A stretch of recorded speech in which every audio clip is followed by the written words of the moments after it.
গেল অক্টোবর থেকে গাজায় যুদ্ধবিরতি চলছে, কিন্তু তা মানছে না ইসরায়েল। ফলে থামছে না গোলাগুলি আর রক্তপাত। প্রতিদিনই মৃত্যুশোক আর আতঙ্কে দিন কাটছে বাস্তুচ্যুত গাজাবাসীর। একের পর এক হামলায় বেড়েই চলেছে নিহতের সংখ্যা।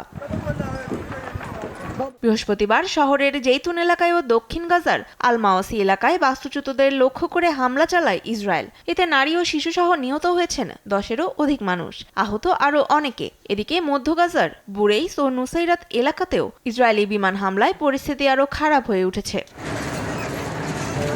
এসব হামলাকে যুদ্ধাপরাধ হিসেবে আখ্যা দিয়েছে বামপন্থী সংগঠন popular front for the liberation of Palestine.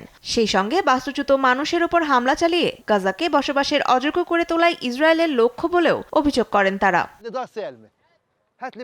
এদিকে এনজিওগুলোতে নিষেধাজ্ঞা দেয়ায় এবং মানবিক সহায়তা প্রবেশ সীমিত করায় দিন দিন আরও ভয়াবহ রূপ নিচ্ছে গাজার মানবিক পরিস্থিতি। খাদ্যাভাব, শীতকালীন ঝড়, ভারী বৃষ্টি, ত্রাণ ও আশ্রয় সামগ্রী প্রবেশে বাধা থাকায় সংকটাপন্ন হয়ে উঠেছে মানুষের জীবন।